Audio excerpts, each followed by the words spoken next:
ब्राह्मण तो स्वयं अपने में जहाँ भी रहते हैं उनमें नेतृत्व करने की क्षमता होती है। ब्राह्मण की समूह की ज़रूरत नहीं होती है।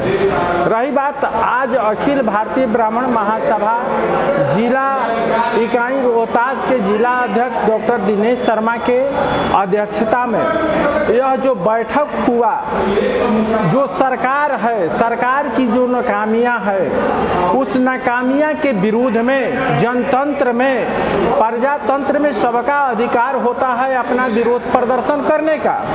तो हम इसी उद्देश्य के साथ जो जातीय जनगणना हुई है, इसमें पूरा घोटाला हुआ है। बिहार के मुखिया को मैं आगाह करना चाहता हूँ, इस सभा के माध्यम से हम लोग जिला स्तर पर डीएम साहब को एक ज्ञापन राज्यपाल के नाम से सौंप देंगे कि पुनः फिर से जांच कराकर बिहार में जातीय जनगणना जो है आर्थिक रूप से, सामाजिक रूप से आप क्यों नहीं पारदर्शिता लाते हैं।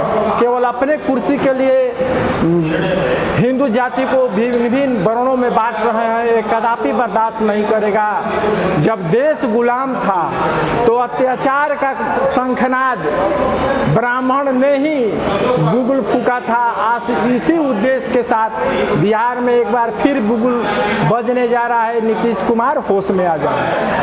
जी श्रीमान, जैसे आज इस बैठक का मुख्य उद्देश्य है कि जिस समाज को ब्राह्मणों ने जोड़ने का काम किया, समाज सभी वर्गों को मिलाकर समाज बनता है। ब्राह्मण व्यक्ति, परिवार, समाज, सृष्टि और समष्टि की चिंता करता है। और आज ब्राह्मण चिंतन में है कि इस समाज को तोड़ने के लिए ये सत्ता में बैठे हुए लोगों ने तहस नहस करने का कार्य किया है। आज़ादी के अमृत महोत्सव में जहाँ एक तरफ एक देश, एक पृथ्वी, एक परिवार की बात होती है, जहाँ वसुधैव कुटुंबकम की बात होती है, वहाँ लॉर्ड मैकाले के नीतियों को बिहार सरकार लागू कर रही है। इसलिए ब्राह्मण का दायित्व और अधिक बढ़ जाता है कि हम अपने समाज के प्रत्येक वर्ग की चिंता करें।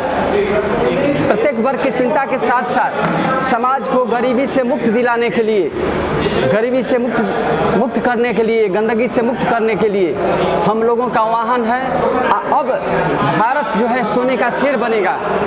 इन लोगों के लॉर्ड मैकाले के नीतियों को बढ़ाने वाले के बहकावे में भारत आने वाला नहीं है। इसलिए हम लोग राज्यपाल से मिलेंगे और राज्यपाल से मिलने के बाद कहेंगे कि ये नकली समाजवादी जो समाजवाद का ठेका लिए हैं और समाज को तोड़ने का काम करते हैं, तो हम अपने भारत के संविधान को सुरक्षित रखने। इसको ब्राह्मण कहते हैं।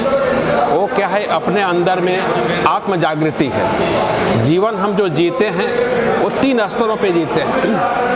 प्रज्ञा में अगर देखें, आप बुद्धि से देखें, तो अभी जो जातिगत संरचनाएँ हुई हैं, इसमें जातिगत जो गणनाएँ हुई हैं संविधान के अनुसार, निश्चित रूप से इसका एक अलग इम्पैक्ट है, राजनीतिक रूप से इसका एक इम्पैक्ट पड़ेगा।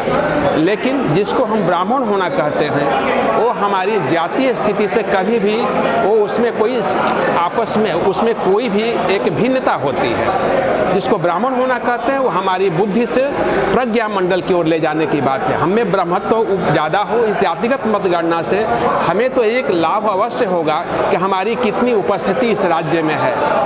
हम ऐसा उम्मीद रखते हैं कि निश्चित रूप से ये 4 नहीं 6% होगा, 7% होगा।